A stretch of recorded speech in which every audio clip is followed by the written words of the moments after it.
vegetables inside Gaza and packing them up into nutritious family care packages for the hungry is a temporary solution in a place where imports and exports are severely restricted. CARES Fresh Food Project is funded by ECHO, the Humanitarian Aid Department of the European Commission. CARE buys freshly harvested crops from local farmers and then hires staff to sort and distribute this produce to vulnerable families who have no other way to get fresh food. Even at the height of the crisis inside Gaza, at the beginning of this year, some 60,000 people received their weekly food basket from CARE. Our staff delivered food to community shelters where Gazans had taken refuge during 3 weeks of conflict. Now that many families have shifted into tents near the rubble of their houses or moved back inside damaged buildings, these deliveries continue. Some Gazans have found themselves on both sides of this ECHO-funded program. The Attar family delivered their ripe tomatoes to a packing station on a New Year's Eve.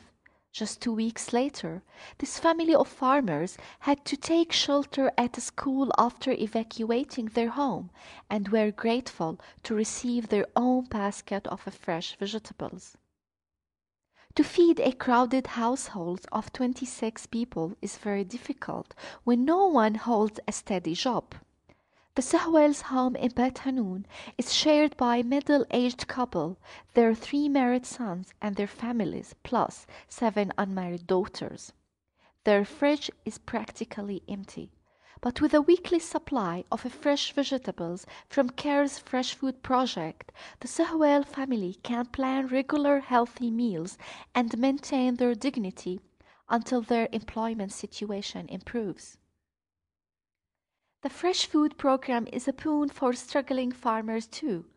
They can rarely export their harvests due to blockade on Gaza, but now they can count on CARE to buy at least 1/3 of their crop at market prices. Gaza's fields are not fully productive at the moment, and the farmers must deal with the consequences. Land damaged by tank treads or rockets will need to be cleared of unexploded ordnance, replowed, fertilized, and replanted. The damage is extensive, and aid agencies estimate that up to 65% of the farmland in Gaza now needs to be restored. That's quite a challenge when essential goods for construction are prohibited from entering the Gaza Strip. New frames for greenhouses, heavy earth-moving equipment, plastic sheeting, and protective gloves are required.